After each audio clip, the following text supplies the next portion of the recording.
It is said that the words of great leaders have power to inspire, motivate, and leave a lasting impact on the hearts and minds of people. Today, we are honored to welcome the leader whose vision and dedication inspire us all to reach for greatness. Sir embodies the spirit of achievements and serves as a powerful reminder of what is possible when we pursue our dreams. Sir embodies the spirit of achievement and greatness. Sir, your presence here today is an honor for us. And we are eager to hear your invaluable words of wisdom. May I now take the privilege of inviting our respected Chief Guest Sir, Shri H.R. Gandharji, to enlighten the gathering and share their invaluable words. Dear parents, a huge round of applause.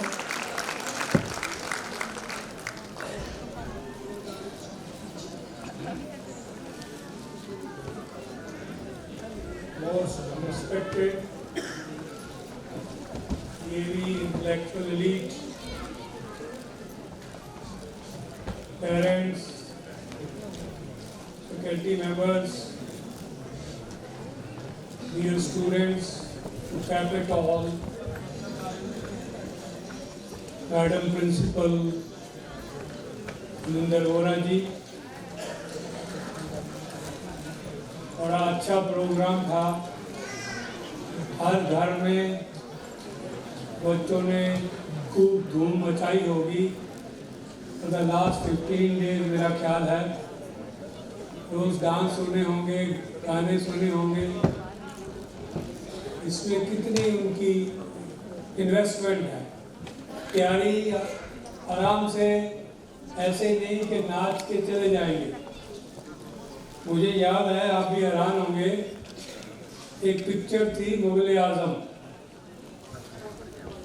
उसके director थे वो के आसिफ थे और choreographer जो थे छज्जू महाराज जी थे। तो एक डांस था और गाना था प्यार किया तो डरना क्या, प्यार किया कोई चोरी नहीं की। तो वो जो मधुबाला जी थे उन्होंने डांस करना था कथक। ये जो आप देख रहे थे बच्चे घूम रहे हैं, तो ये देखा गया कि ये डांस उनसे अच्छा नहीं होगा। तो आप हैरान होंगे कि छज्जू महाराज जी ने प्लास्टिक की शक्ल मधुबाला के रूप में उन्होंने डांस किया था टू गेट परफेक्शन। तो इसमें एक एक बच्चे की परफॉर्मेंस को ठीक करने के लिए डांस टीचर ने कितनी मेहनत की होगी, सारे स्टाफ ने कितनी मेहनत की होगी। हम सब पार्टनर्स हैं, ये पेरेंट्स, डीएवी परिवार, बच्चे, फैकल्टी मेंबर्स, जो सिर्फ देखने नहीं आए, सेलिब्रेट करने आए हैं। इनके कॉन्फिडेंस, इनकी प्रतिभा को शेयर करने आए। कितना हौसला होता है, हर पेरेंट बड़ी उम्मीदों के साथ अपने बच्चों को इस टैलेंट को एग्जिबिट जब करता है बच्चा, कितने फख्र के साथ एहसास करते हैं। तो ये जब तालमेल जो संवाद है अध्यापक और पेरेंट्स का, यदि अंडरस्टैंडिंग ज़्यादा हो तो हर चीज़ को निखारा जा सकता है। And I feel we should the DAV family seek your full cooperation, full support in cultivating real good habits. ये है क्या एजुकेशन? ये है values, knowledge and skills. Values में हम कितने कहाँ पहुँच गए, कहाँ थे, वी हैव टू रीअसेस। इस पे जोर दीजिए। बच्चे रिस्पेक्टफुल होने चाहिए, कोऑपरेटिव होने चाहिए, और हमारी कोलैबोरेटिव एफर्ट जो होगी बच्चों के हर तरीके से उनकी जो समझाया जाता है उनका सारा होलिस्टिक डेवलपमेंट, फिजिकल भी, इमोशनल भी, स्पिरिचुअल भी, हर तरीके से, एकेडमिक तो है ही, तो ये टोटल डेवलपमेंट जो है कंप्लीट पर्सन के लिए, what we want to be, personality क्या बनेगी, कहीं अधूरा तो नहीं रह रहा।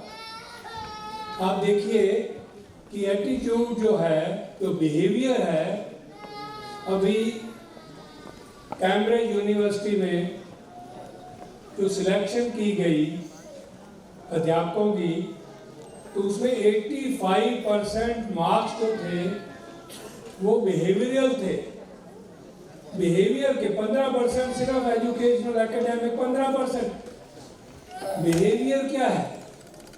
डॉक्टर बन गए, यदि उन्हें कंपैशन नहीं है, उनमें सिंपैथी नहीं है, उनको अपने पेशेंट में कंसर्न नहीं है, मटीरियलिस्टिक अप्रोच नहीं है, तो वो डॉक्टर जो सिंपैथेटिक है, जो अंडरस्टैंडिंग करता है, जो स्माइल दे के विश्वास को उभारता है, वो अच्छा डॉक्टर। टीचर है सिर्फ जॉब ओरिएंटेड नहीं है, जो अपना दिल दिमाग हार्ट पुट करता है बच्चों के लिए, दिल दिमाग से जुड़ता है, तो वो अध्यापक है। तो इस तरह से जो क्वालिटीज, जो बिहेवियर 85% जो मैं कह रहा हूँ, तो ये क्या है? ये वैल्यूज है। तो वैल्यूज आर मोस्ट इम्पॉर्टेंट।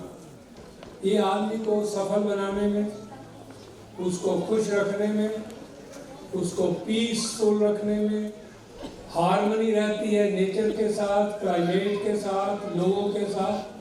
तो behaviour is very important. Second is knowledge. आप पढ़ लिख के आपने नॉलेज ले लिया, उसकी एप्लीकेशन नहीं की, तो नॉलेज की क्या वैल्यू है? नॉलेज की सोक्रेटिस की यदि आप स्टोरीज, पुराने वक्त की बातें हैं, उसकी स्टोरीज क्या है, तो अपने शिष्यों को उसने एक स्क्वायर बनाया, और स्क्वायर का जो भी लेंथ थी उसको पूछा बच्चों से कि इसका एरिया डबल कैसे होगा, ये बताइए, इसका सब जो एरिया है डबल कैसे होगा। तो बच्चों ने मोस्टली बताया इसकी हर साइड को डबल कर दो, और यदि हर साइड डबल कर ली जाए तो एरिया का क्वाड्रपल हो जाता है, 4 गुना हो जाता है। तो आंसर क्या है कि जो डायगोनल हैं, डायगोनल डबल कर दो तो एरिया डबल हो जाएगा। तो what ever you read, do you apply, उसका कहीं जीवन में, अपने प्रोफेशन में उसकी एप्लीकेशन करते हैं या नहीं? यदि एप्लीकेशन नहीं, तो आज का आपका नॉलेज इनकम्प्लीट है। इसके बाद आती है स्किल, बहुत ही इम्पॉर्टेंट है। बच्चों ने अभी ये टेक्नोलॉजी की बात की। टेक्नोलॉजी क्या है? टेक्नोलॉजी एक बुक 1990 में फ्रीडमैन ने ऑथर हुआ है, उसने कहा था वर्ल्ड इज फ्लैट। इसका मतलब क्या था? ग्लोबल फ्लैट, फ्लैट है ग्लोब। उसका मतलब था हर जगह समतल है, कोई बड़ा देश कोई छोटा देश नहीं है। अब हो गया है the globe is bumpy, the world is bumpy। कुछ जैसे चाइना है, उसने इतना मटीरियल अमेरिका का बनाया कि अमेरिका को गरीब कर दिया। अमेरिका जो है 13% गरीब हो गया चाइना के कारण, क्योंकि वर्ल्ड इज बम्पी। जो ज्यादा हुनर वाला होगा वो ज्यादा सक्सेसफुल होगा। ये टेक्नोलॉजी क्या है? टेक्नोलॉजी यदि हम अडेप्ट नहीं करते, टेक्नोलॉजी कोई ऊपर से नहीं आती। टेक्नोलॉजी यदि आप देखें, हर बच्चे के पास, मुझे बता रहे थे एक हमारे नेबर कि उनका 3-3.5 साल का बच्चा है, बड़ा होशियार है, तो वो दादू को कहता है हाथ जोड़ के 2 मिनट्स, ओनली 2 मिनट्स, मोबाइल मुझे 2 मिनट के लिए दे दो, ओनली 2 मिनट्स। तो वो उसको इतना करते हुए देख के 2 मिनट्स दे देता है। तो इतनी ये एडिक्शन है। लेकिन इसमें 12 टेक्नोलॉजीज हैं, 12 टेक्नोलॉजीज हैं। 5 तो हैं हार्डवेयर, जैसे माइक्रो प्रोसेसर हुआ, मेमोरी हुई चिप, LCD हुई, हार्ड ड्राइव है जो, और बैटरी है लिथियम वाली। 50 साल लग गए बैटरी लिथियम वाली को लिथियम आयन बनने में, और उसकी जो लिथियम आयन की कैपेसिटी है वो बहुत थोड़ा, जो आप देखा होगा जो मोबाइल छोटे हो गए, मोटोरोला होता था एक 90s में, अमेरिका का, ये आपका स्मार्टफोन नहीं था, फोन था, ईंट जैसा मोटा होता था। ये जो बना है बहुत स्लीक सा, बड़ा फाइन सा, वो क्या है? वो लिथियम आयन के कारण बना। तो छोटी छोटी चीज़ें, फिर मैं आता हूँ कि 5 टेक्नोलॉजी हार्डवेयर। इसके बाद बहुत इम्पॉर्टेंट 7 और हैं जो सॉफ्टवेयर। उसमें पहला है फास्ट फोरियर एल्गोरिथम। मैं कोई अपना नॉलेज बताने के लिए नहीं, कि मैं आपको बता रहा हूँ कि है क्या। ये एनालॉग से डिजिटल हो गया। आप सोचेंगे एनालॉग और डिजिटल क्या है? वो मोटोरोला जो 4.5 करोड़ क्लाइंट्स थे 90s में, 2003 में एक भी ग्राहक नहीं रहा, क्योंकि सोनी वगैरह या नोकिया वगैरह ने उस वक्त इसे डिजिटलाइज कर दिया। ये क्या है एनालॉग? It is continuous. जैसे पहले फोटो खींचते थे, उसकी रील कंटिन्यूअस होती थी। आजकल डिजिटल कैमरा फोटो मारता है, एक फोटो निकल आता है। That is digital is discontinuous, 0 और 1 के बीच में। और ये क्या था? फास्ट फोरियर क्या था? अमेरिकन मैथमेटिशियन था एक टर्की, उसको एक सौंपा गया रिसर्च कि आपने रिसर्च करनी है कि रूस में न्यूक्लियर वेपन को टच किया जाए तो आपके पास कोई ऐसा सिस्टम होना चाहिए, आपको पहले पता लग जाए। काम तो ये दिया था उसे, टर्की मैथमेटिशियन को। और फ्लूक कहें, एक जस्ट इरोका समझते आप? वो मूवमेंट जिसको आर्किमिडीज ने 287 BC बिफोर क्राइस्ट, तब एक टब में बैठे हुए नंगा उठ के भागा था कि खोज लिया मैंने। क्या खोजा था उसने? तो ये इरोका मूवमेंट होती है जो खोज करके इतनी बड़ी चीज जिससे नाचने कूदने लग गया। तो वो डिजिटल जिसने दुनिया बदल दी, हर चीज डिजिटल है। और एल्गोरिथम क्या होता है? रोज एल्गोरिथम की बात, ये रेसिपी है। जैसे आप खाना बनाते हो, पहले क्या तड़का लगाना है, प्याज डालने हैं, घी डालना है, आपने हल्दी कब डालनी है। तो ये जो रेसिपी बनती है, बाद में स्वाद बनता है, तो स्टेप्स है। तो दिस इज एल्गोरिथम। तो ये एनालॉग से डिजिटलाइज किया गया, जो कि डिसकंटिन्यूअस है, जिसको जोड़ ये चीजें जुड़ती गई। इसके बाद क्या है? इंटरनेट। इंटरनेट कहाँ हुआ? एक लाइब्रेरियन था टिम्बरली, वो बैठा हुआ, उसको एक मुसीबत पड़ गई। सर ने एक चीज थी, मैं ज़्यादा नहीं बताना चाहता। तो उसके पास साइंटिस्ट ने अपने थीसिस देने शुरू किए। उसको बेचारे को मुसीबत पड़ गई कि एक जैसे थीसिस इकट्ठे कैसे करूं। तो उसने इकट्ठे करने शुरू किए, वहीं से निकला ये आपका वर्ल्ड वाइड वेब। जो आप इंटरनेट बनता है, एप्रानेट से था, इंटरनेट बन गया। इसके बाद जैसे ये स्टेप्स हैं, इसके बाद आप रोज HTTP HTML करते हैं, जब लगाते हैं। मोबाइल स्मार्टफोन, कोई स्मार्टफोन नहीं है यदि ये चीज़ें नाम आपको पता हो। मेरा कहने का मतलब GPS भी है, इसमें टच स्क्रीन भी है, इसमें अब तो अलेक्सा और सीरी भी आ चुका है। ये चीज़ें 12 इकट्ठी हुई तो मैरियाना मक्काटो एक साइंटिस्ट है जिसने ये इकट्ठी करके 12 को आपके हाथ में आईफोन दे दिया। तो आईफोन 16 भी आ गया आपके पास। ये एक चीज़ नहीं है, ये धीरे धीरे काम तो लाइब्रेरी का कर रहा है, तो आपका आईफोन को फायदा हो रहा है। तो बच्चों को टेक्नोलॉजी में अडेप्ट करना पड़ेगा, चेंज करना पड़ेगा, सोचना पड़ेगा।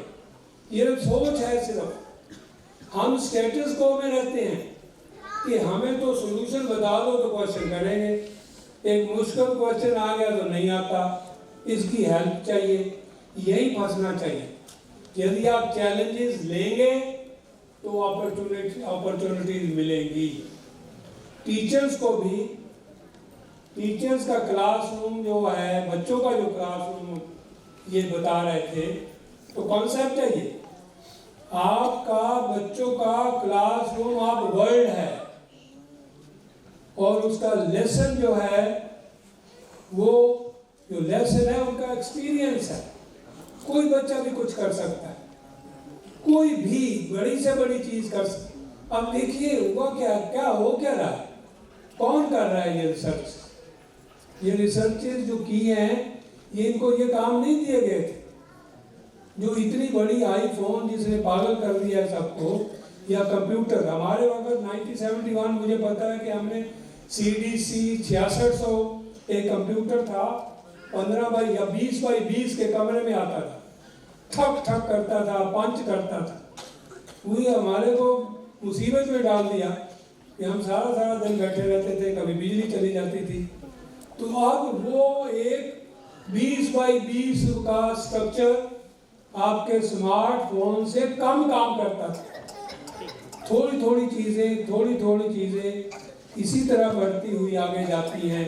Anybody can do anything. आप मत सोचिए कि बहुत बड़ी चीज़ होगी, यदि ध्यान से किया जाए।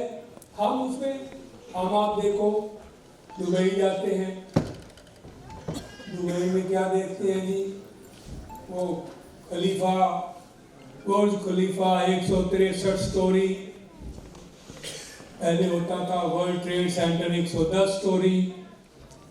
तो उसके बीच में क्या है, स्टोरी बनी कैसे, बन सकती थी क्या?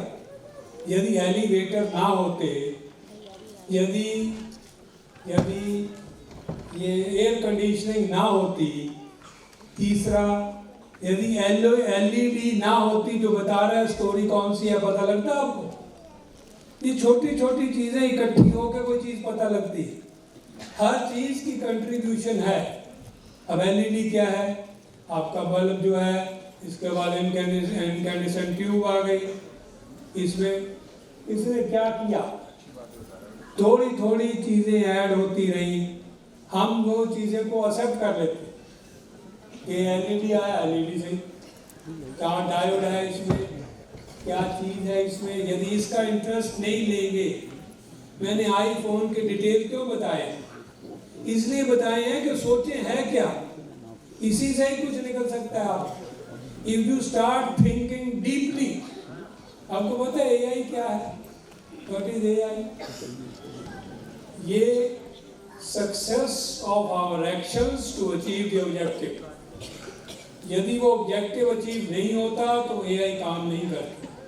1936 में एलन ट्यूरिंग एक ऑर्डिनरी इंसान था जिसने ये कह दिया कि यदि मशीन्स सोचना शुरू कर देंगी तो they will outstrip the human beings उसको किसी ने सोचा ही नहीं। 1950 में भी उनका लेक्चर है, 1956 में भी बोलता रहा, लेकिन किसी ने ध्यान नहीं दिया। और उसके बाद अल्फा गो डीप जो लर्निंग है, जिन्होंने चेस का कास्परोव को हराया, तब पता लगा कि एआई कोई चीज़ है। तो एआई जो कैप्चर कर रही है आपकी, यदि हम उसके बारे में सीरियसली सोचेंगे नहीं, उसके साथ साथ नहीं चलेंगे, अडैप्ट नहीं करेंगे, it's a challenge.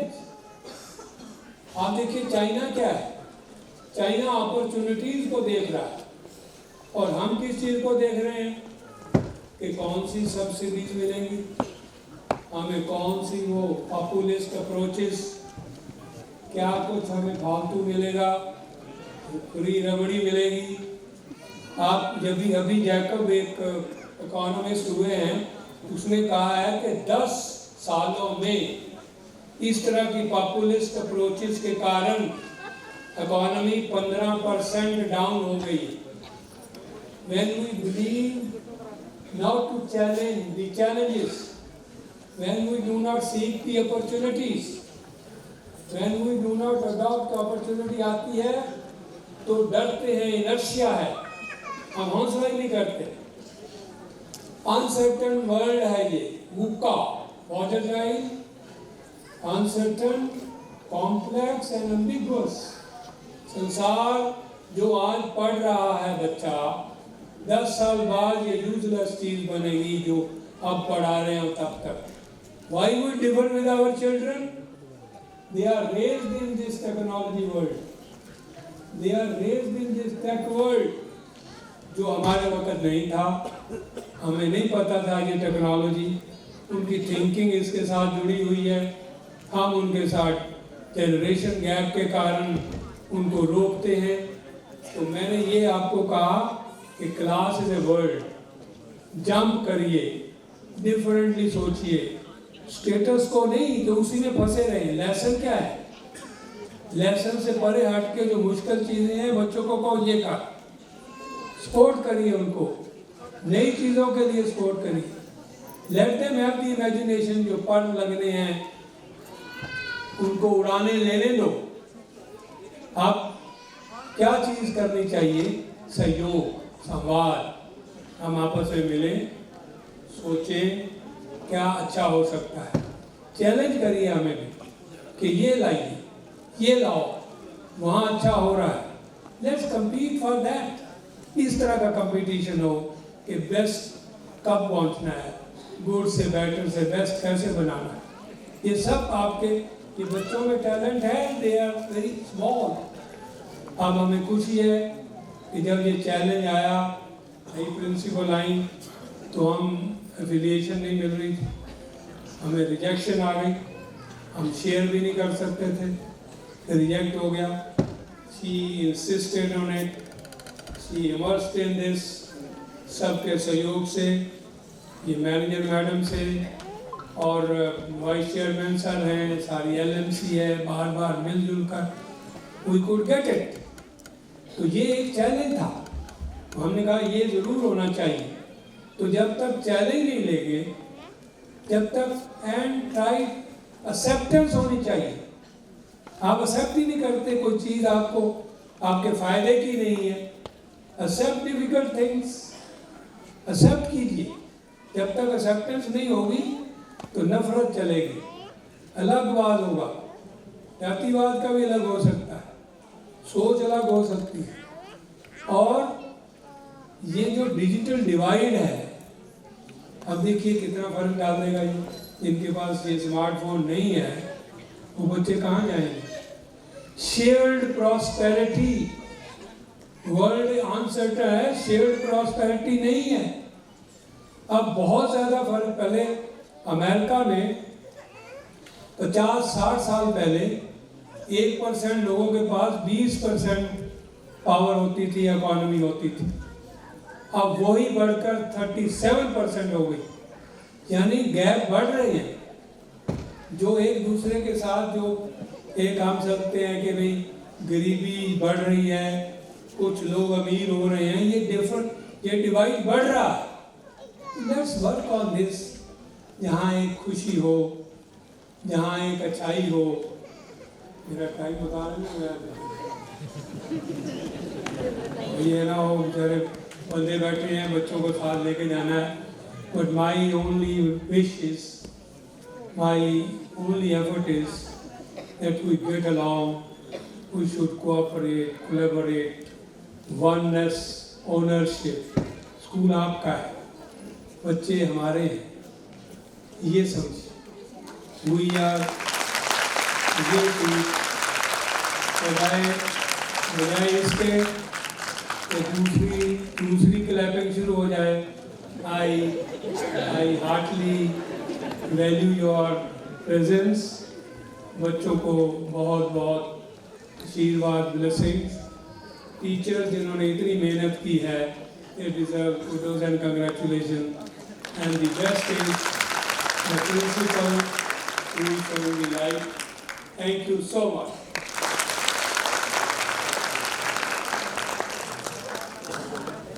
Thank you so much, sir, for inspiring and thought-provoking words. Your words have added immense value to this event. The wisdom and insight you have shared will undoubtedly inspire our students, teachers, and parents to strive for greater heights and contribute positively to society. On behalf of the entire school, I extend our heartfelt gratitude to you once again, sir. A huge round of applause, everyone.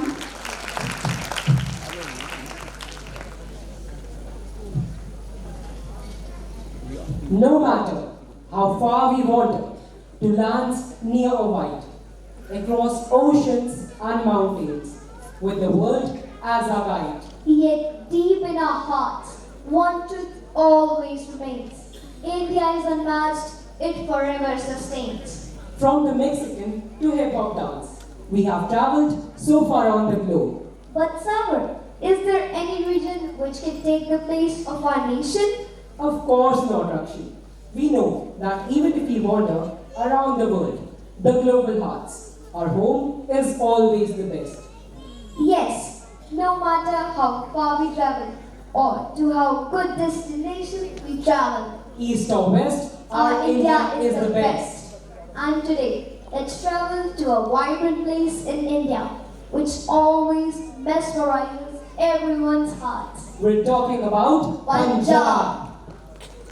एक धरती है पंजाब दी, जिथे जन्म लिया गुरुआं अते पीरां ने, योधे अते वीरां ने, कई संतां फकीरां ने, रांझे ते हीरां ने। जिवें कि ਅਸੀਂ ਸਾਰੇ ਜਾਣਦੇ ਹਾਂ कि ਭੰਗੜਾ ਪੰਜਾਬੀ ਸੱਭਿਆਚਾਰ ਦੀ ਧੜਕਣ ਹੈ। ਇਸ ਲਈ ਹੁਣ ਤੁਹਾਡੇ ਸਾਹਮਣੇ DAV 39D ਦੇ ਗੱਭਰੂ ਅਤੇ ਮੁਟਿਆਰਾਂ ਪੇਸ਼ ਕਰਨ ਜਾ ਰਹੇ ਹਨ ਪੰਜਾਬ ਦਾ ਪ੍ਰਸਿੱਧ ਲੋਕ ਨਾਚ bhangra bhangra bhangra. A huge round of applause for them।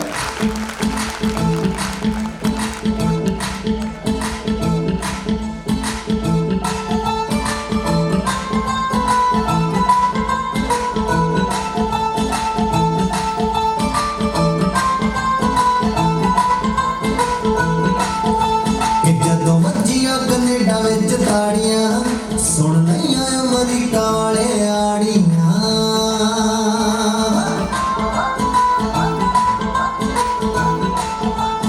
जदों मर्जियां कनेडा विच ताड़ियां सुन नहीं अमरीका वाले आड़ियां सोने आलम सजे ने सरताज वे इन्हां रंगतां खुमारियां भी झाड़ियां दूरी जगह तो ढकियां ने सारी दुनिया पंजाब दे ही हक दियो पूरियां तरक्कियां ने कि जदों मर्जियां टोरंटो विच ताड़ियां न्यू जर्सी च सुन लियां यारियां।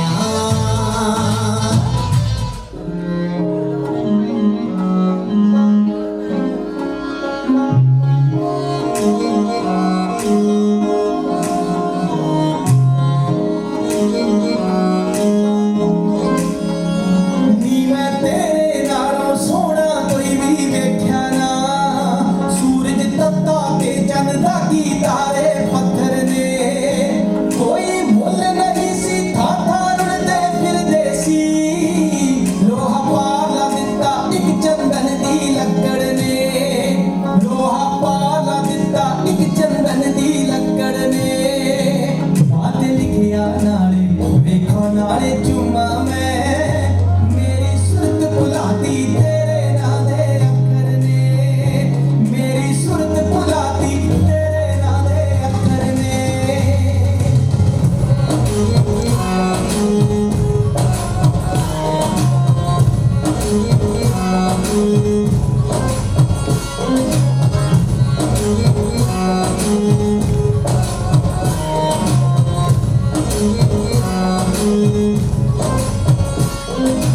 नचदे शौकीन मुंडे उड्डदी मिट्टी दे मत्थे चुम्मे हस के केड़े शहरों चों बरस आया कुड़ता वे सानू जामी दस के गला विच कैठे कन्नी मुंदरा ते डोले ते तवीत कस के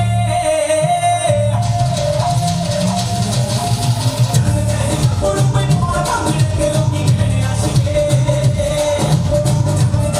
उड़ पे मोर भंगड़े के लोकी कहने हस के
fill this hall with pearls of traditional beads.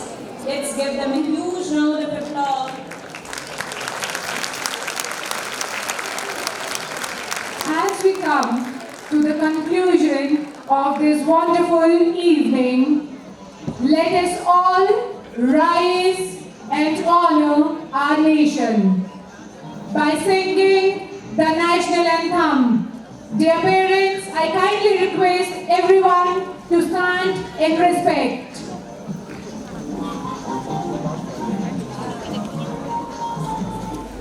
Jana Gana मन अधिनायक जय हे भारत भाग्य विधाता पंजाब सिंध गुजरात मराठा द्राविड़ उत्कल बंगा विंध्य हिमाचल यमुना गंगा उच्चल जलधि तरंगा तव शुभ नामे जागे तव शुभ आशीष मांगे गाहे तव जय गाथा जन गण मंगलदायक जय हे भारत भाग्य विधाता जय हे जय हे जय हे जय जय जय जय हे